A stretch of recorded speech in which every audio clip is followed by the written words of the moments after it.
অসম চৰকাৰৰ খাদ্য ৰাজহুৱা বিতৰণ আৰু গ্ৰাহক পৰিক্ৰমা বিভাগৰ দ্বাৰা ডিকমত ৰেচন কাৰ্ড বিতৰণৰ শুভ উদ্বোধনী সভা অনুষ্ঠিত।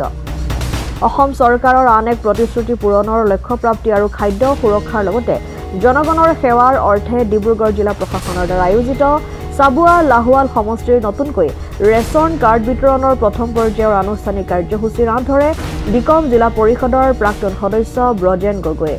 অনুষ্ঠানত মুখ্য অতিথি হিচাপে লাহোৱাল সমষ্টিৰ বিধায়ক বিনোদ হাজৰিকা আৰু চাবুৱা সমষ্টিৰ বিধায়ক পুনাকন বৰুৱা উপস্থিত থাকি ৰেচন কাৰ্ডসমূহ বিতৰণ কৰে।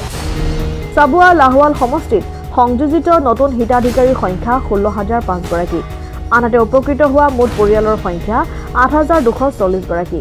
3,942 গৰাকী হিতাধিকাৰীক নতুনকৈ ৰেচন কাৰ্ড বিতৰণ কৰে দুয়োগৰাকী বিধায়কে।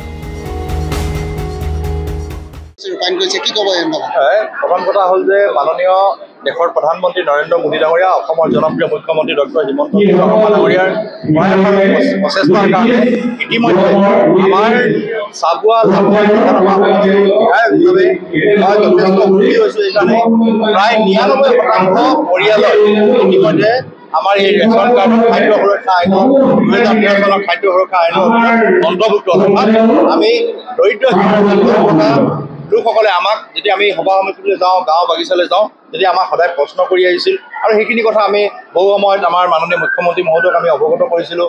এইধৰণে মাননীয় মুখ্যমন্ত্ৰী মহোদয় দেশৰ প্ৰধানমন্ত্ৰী নৰেন্দ্ৰ মোদীয়ে অৱগত কৰিছিল বা এইধৰণে হৈ আজি প্ৰায় মুক্ত হ'ল বুলিয়ে ক'ব লাগিব।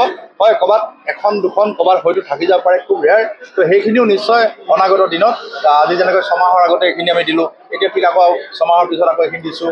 ঠিক এতিয়া লগে লগে অৰুণোদয় বাছনি আপোনালোকে গম পাইছে যে 4জন সমাজসেৱকক ইতিমধ্যে এটা মুঠত দায়িত্ব দিয়া হৈছে আৰু সেই 4জনে গাঁও সভাৰ যোগেদি, গাঁও পঞ্চায়তৰ সচিবৰ যোগেদি এই ৰেচন কাৰ্ড যিসকলে নতুনকৈ লাভ কৰাসকলেই হওক, পুৰণা যিসকল ৰেচন কাৰ্ড হোল্ডাৰেই হওক বা পুৰণা পাই থকা যিসকল অৰুণোদয় আছিলে, তেওঁলোকেও নতুনকৈ কৰিব লাগিব। এতিয়া আবেদন কৰিব, আবেদন কৰাৰ পিছত ফৰ্মখিনি তেওঁলোকে লিষ্টেড কৰি পেলাই তেওঁলোকক শ্বৰ্ট লিষ্ট কৰি সেইখিনি কৰা হ'ব আৰু দৰিদ্ৰ সীমাৰেখাৰ তলত থকা যিসকল দিব্যাংগসকলেই হওক বা অবিবাহিতাসকলেই হওক, বিবাহ বিচ্ছেদ হৈ ঘৰলৈ ঘূৰিসকলেই হওক, এই ধৰণৰ পৰিয়ালসমূহে এই অৰুণোদয় আঁচনিত অন্তৰ্ভুক্ত হ'ব। সেইকাৰণে মই সকলোকে এই আঁচনিখনত অন্তৰ্ভুক্ত হ'বৰ কাৰণে আবেদন কৰিবৰ কাৰণে আহ্বান জনালোঁ। আমাৰ চাবুৱা লাহোৱাল বিধানসভা সমষ্টিৰ প্ৰতিগৰাকী ৰাইজলৈকে মই আহ্বান জনালোঁ।